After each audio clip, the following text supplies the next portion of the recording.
دايما بنسرح بخيالنا في الفضاء الواسع ده، ونتخيل نفسنا في رحلة مخيفة ما بين المجرات المهولة عشان نستكشف وجود أي حياة تانية في أي زاوية خفية من زوايا الكون الشاسع. لكن دايما بيستحيل تخيل مدى وسع الكون اللي احنا فيه، خصوصا لما ندرك إن الكون مليان بمليارات المجرات. حجم كل مجرة منهم ما نقدرش نتخيله، وبالرغم من ان كوكب الارض بيتحرك بسرعة مهولة الا انه بيتحول لمجرد حلزون صغير سرعته ضئيلة جدا لما بيتقارن بالاجرام السماوية الضخمة والمجرات العملاقة. لكن كان دايما بيخطر في بالنا وجود وسيلة نقدر بيها نقطع كل المسافات دي في لمح البصر، ونستكشف كل زاوية خفية من زوايا الكون. كأنك عندك شباك مثلا، مجرد ما تفتحه هتشوف حياة تانية بعيدة عننا بملايين السنين، أو مثلا وجود جسر فضائي يخلينا نقدر نقطع كل المسافات دي ونوصل لأي مكان بنحلم نسافر ليه في الكون العملاق ده. لكن دايما أي اكتشاف عملاق في العلم كان بيبدأ بفكرة صغيرة، وبعد كده بيتحول لحقيقة تخلينا نطوي آلاف الصفحات اللي مليانة أسئلة ما كانش حد قادر يجاوب عليها.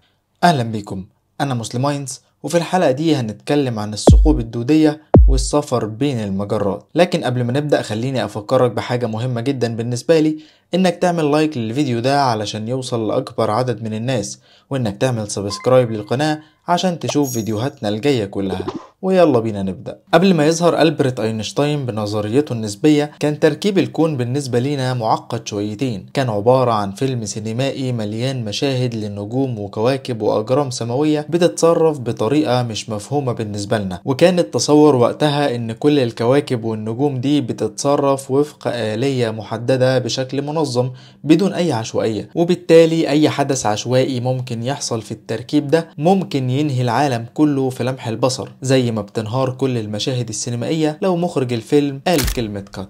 لكن تصور أينشتاين غير النظرة دي للكون، لأنه قال إن الكون عبارة عن نسيج بيجمع ما بين الزمان والمكان، وأطلق عليه اسم الزمكان، وإن النسيج ده مطاط زي قطعة العجينة بالظبط، ممكن يتعمل فيه ثقوب وممكن تمط فيه زي ما انت عاوز. وساعتها برضه فسر أينشتاين مفهوم الجاذبية وقال إن كل جسم له كتلة بيعمل انبعاج في نسيج الزمكان، وبيخلي الأجسام تقرب وتتشد ناحيته، وكل لما كانت كتلة الجسم أكبر كانت قوة جاذبيته أعلى. ومن هنا بدأ العلم يتصور وجود ثقوب في بنية الكون، ومن أشهر الثقوب اللي بنسمع عنها هي الثقوب السوداء والثقوب البيضاء والثقوب الدودية. الثقب الدودي بداية ظهوره كانت على الورق كحل لمعادلات أينشتاين نظريا، لكنه كان السبيل الوحيد للسفر عبر المجرات بسرعة خارقة تفوق سرعة الضوء. الثقب الدودي أشبه بفتحة ضخمة موجودة في الفضاء، اللي بيدخل جواها بيدخل في جسر عملاق في زاوية بعيدة في الكون. أبسط مثال بيوضح فكرة الثقب الدودي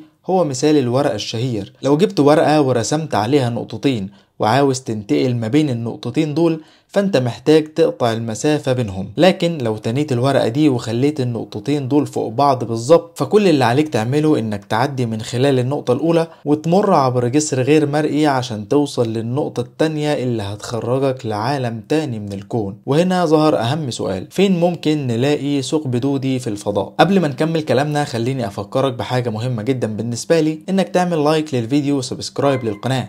دعمك ليا مهم جدا عشان استمر في تقديم المحتوى ده بأفكار أفضل إن شاء الله. عندنا بعض النماذج اللي بتخلينا نقدر نتصور أو نتخيل فين ممكن نلاقي ثقب دودي في الفضاء. أول نموذج هو نموذج جسر أينشتاين، واللي بيتصور فيه أينشتاين إن الثقب الدودي عبارة عن ثقب أسود عملاق بيقدر يبتلع أي شيء يقرب منه، حتى الضوء نفسه. ونهاية الثقب ده من الناحية التانية موجود ثقب أبيض عملاق بيعمل عكس الثقب الدودي بالظبط، وهو انه بيرمي اي حاجة جواه لبره خالص في مشهد خيالي اشبه بالانفجار العظيم. وبالنسبة للجسر اللي بيمر من خلاله الجسم من الثقب الاسود للثقب الابيض، هو مكان مختلف في كل القوانين الفيزيائية عن الكون اللي احنا عايشين فيه، بمعنى ان الزمن هناك بيمشي لورا مش لقدام.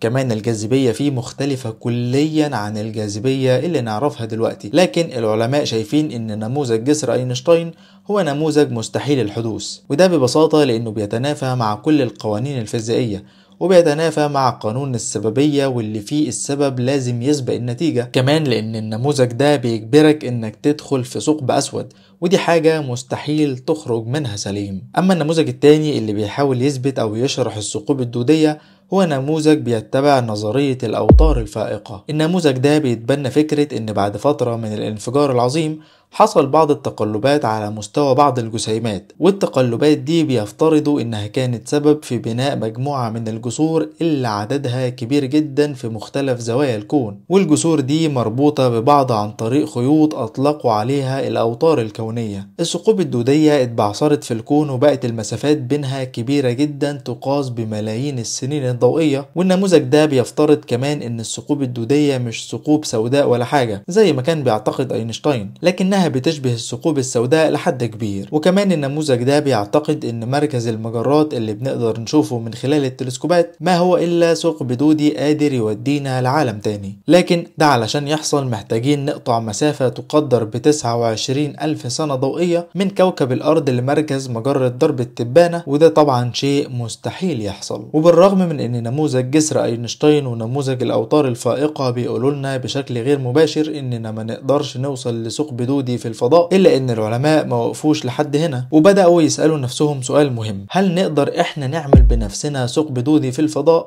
ولا لا؟ الحقيقة ان من سنتين فاتوا العلماء قدروا فعلا يعملوا ثقب دودي جوه المعمل، ولقوا انهم عشان يعملوا ده فعلا في الفضاء محتاجين نحقق بعض الشروط الصعبة جدا لكنها نظريا مش مستحيلة. اهم الشروط دي ان الثقب الدودي يكون بيربط بين مكانين بينهم مسافة شاسعة جدا زي مثلا كوكب الارض وكوكب المشتري، كمان ان الثقب الدودي ده ما يكونش فيه منطقة افق الحدث. ولو انت ما تعرفش ايه هي المنطقة دي خليني اقولك انها المنطقة الموجودة في الثقب الاسود واللي بتبتلع اي شيء يمر من خلالها. اما تالت شرط فهو ان الثقب الدودي من الداخل ما تكونش جاذبيته عالية بقدر كبير علشان تقدر الاجسام اللي هتمر من خلاله انها تتحرك بدون ادنى مشكلة. لكن بقى الشرط الاهم والاصعب في وجهة نظر العلماء هو ان ازاي يحافظوا على الثقب الدودي ده مفتوح وما يتقفلش ابدا. فاكرين مثال العجينة اللي بنقدر نشكلها ونعمل فيها ثقب زي ما احنا عايزين؟ طب تخيل معايا بقى لو انت بعد ما عملت الثقب ده في العجينة بدأت تضغط على العجينة من كل الاتجاهات، ساعتها ايه اللي ممكن يحصل؟ الثقب ده ممكن يتقفل، صح؟ اهو ده بالظبط اللي بتعمله الاجرام السماويه من خلال جاذبيتها في اي جسم في الفضاء، انها بتضغط عليه لحد ما ينفجر او يتقفل في حاله انه كان اجوف من الداخل. وهنا ما كانش فيه غير حل واحد بس من وجهه نظر العلماء: الجاذبيه. سببها الاساسي زي ما قلنا في اول الحلقه هي الكتله اللي بتعمل انبعاج في نسيج الزمكان،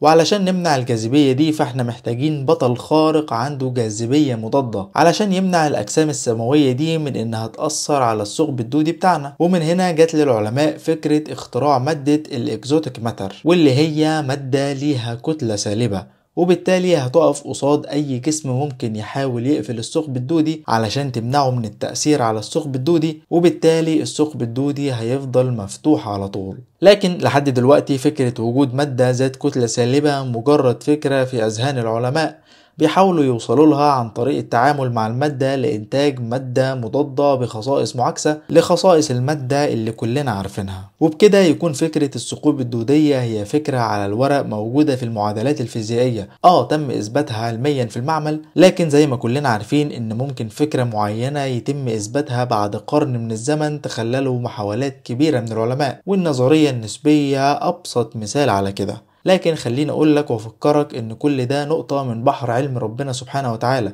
اشياء بتخلينا نتأمل اكتر في الكون وتكوينه وننبهر بجودة صنع الخالق سبحانه وتعالى. وفي النهاية لازم نقول سبحان الله علم الانسان ما لم يعلم. بفكرك تعمل لايك للفيديو وتقولي رأيك في الكومنتات لان ده شيء مهم جدا بالنسبة لي، وما تنساش تعمل سبسكرايب للقناة عشان تشوف فيديوهاتنا الجاية كلها، واشوفك في حلقة جديدة ان شاء الله. مع السلامة.